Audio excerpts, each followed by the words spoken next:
Assalamualaikum warahmatullahi wabarakatuh. Perkenalkan, saya Resi Fadel Angrestu dengan NIM 2124 10 10 2070 dari kelas BPMA. Baik, di sini saya akan menjelaskan mengenai ringkasan kuliah umum yang saya ikuti pada hari Rabu tanggal 14 Maret 2023 dengan judul How Do I Start My Own Startup oleh Profesor Dr. Andreas Runsiak, MBA. Jadi ini merupakan bukti diri saya ketika mengikuti kuliah umumnya. Kemudian untuk ringkasan materi, jadi di sini yang saya dapat memulai suatu startup atau bisnis baru itu selalu ada kaitannya dengan inovasi. Nah, menurut Profesor Dr. Andreas, inovasinya itu mencakup theoretical conception, technical invention, dan commercial exploitation. Kemudian, selain inovasi, kreativitas ide dan evaluasi merupakan langkah penting dalam memulai bisnis baru. Perlu juga membuat prioritas mengenai langkah-langkah yang perlu diambil dalam membangun suatu bisnis. Kemudian tujuan utama dari setiap perusahaan itu adalah menghasilkan value untuk pelanggan yang lebih unggul dari pesaing. Jadi fokus utama dalam membuat perusahaan itu adalah menghasilkan value yang lebih baik dari pesaing kita. Kemudian kunci sukses untuk melakukan suatu bisnis itu adalah mengutamakan pelanggan. Nah, ini tuh terbukti dalam kasus Amazon yang menempati 28% pendapatan tertinggi di Jerman dan memiliki tingkat pertumbuhan yang baik. Jadi maaf, jadi yang membedakan Amazon dari perusahaan lainnya itu karena mereka benar-benar menempatkan pelanggan sebagai perhatian utama mereka. Nah, selain itu, mereka juga berinvestasi pada teknologi dan konten, sehingga Amazon ini mampu meningkatkan experience pelanggan dan menghasilkan value yang lebih baik bagi pelanggan mereka. Kemudian, ada yang namanya The Lean Startup Approach. Ini tuh merupakan metode populer yang banyak digunakan oleh pengusaha untuk memulai bisnis baru. Metode ini melibatkan kita untuk selalu bertindak cerdas, siap untuk gagal, berani mengambil tindakan dengan cepat, dan membuat keputusan berdasarkan hanya pada data yang benar. Metode ini dapat membantu pengusaha untuk dapat dengan cepat mengidentifikasi ide mana yang sekiranya akan berhasil dan mana yang tidak. Nah, dengan begitu, pengusaha itu dapat menghindari membuang waktu dan uang terlalu banyak. Kemudian ada faktor sukses memulai bisnis baru. Yang pertama, menyelaraskan strategi inovasi dengan strategi bisnis. Kedua, menciptakan dukungan budaya di seluruh perusahaan untuk inovasi. Ketiga, pemimpin sangat terlibat dengan inovasi produk. Yang keempat, mendasarkan inovasi pada wawasan. Kelima, ketat dalam mengontrol pemilihan proyek di awal proses inovasi. Dan enam, unggul dalam setiap karakteristik dan mampu mengintegrasikannya untuk menciptakan experience pelanggan yang unik.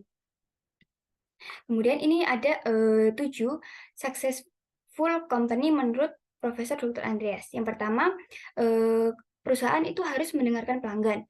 Yang kedua, lebih fokus pada value daripada hanya memperjualbelikan produk atau jasa. Yang ketiga, membentuk hipotesis dan mengujinya. Keempat, mengambil keputusan berdasarkan data.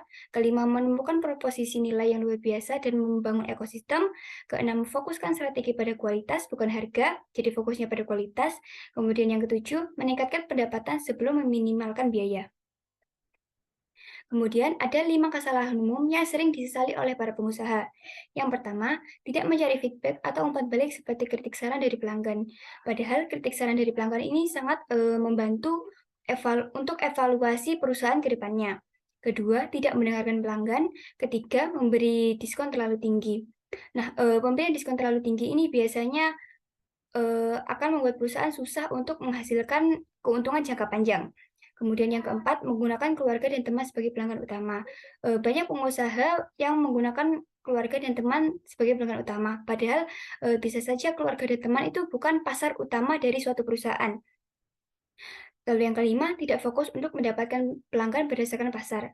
Jadi pengusaha itu seringkali ketika membangun bisnis, yang penting bisa dapat pelanggan, padahal pelanggannya itu bukan sesuai pasar, sehingga pelanggan-pelanggan di awalnya itu bukan jadi pelanggan tetap, hanya pelanggan biasa saja, sehingga itu tuh tidak akan menguntungkan bagi perusahaan.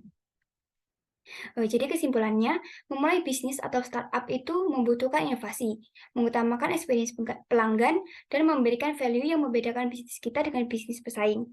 Kemudian, pengusaha juga harus menghindari kesalahan umum yang dapat menghambat kesuksesan perusahaan.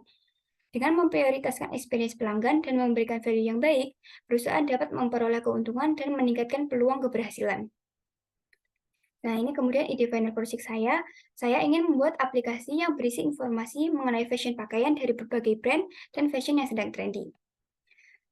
Untuk tahapan pemerahan ide final project, jadi akhir-akhir ini saya itu lagi tertarik dengan fashion pakaian.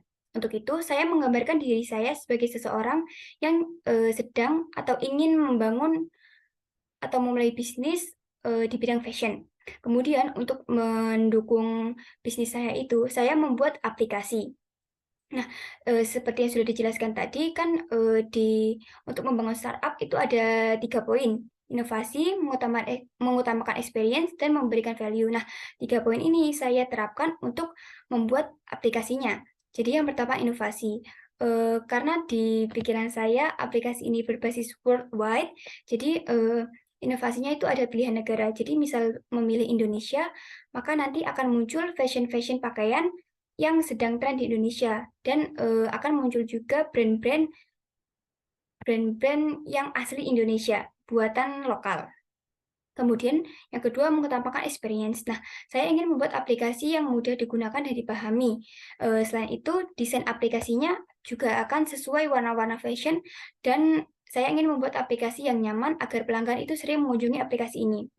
Kemudian memberikan value untuk pelanggan, saya berharap aplikasi ini itu bisa menjadi tujuan utama jika seseorang sedang bingung mengenai fashion pakaian dan apabila menggunakan aplikasi ini mereka sangat terbantu.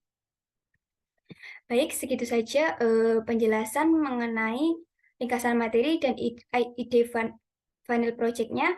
Kurang lebihnya saya mohon maaf. Wassalamualaikum warahmatullahi wabarakatuh.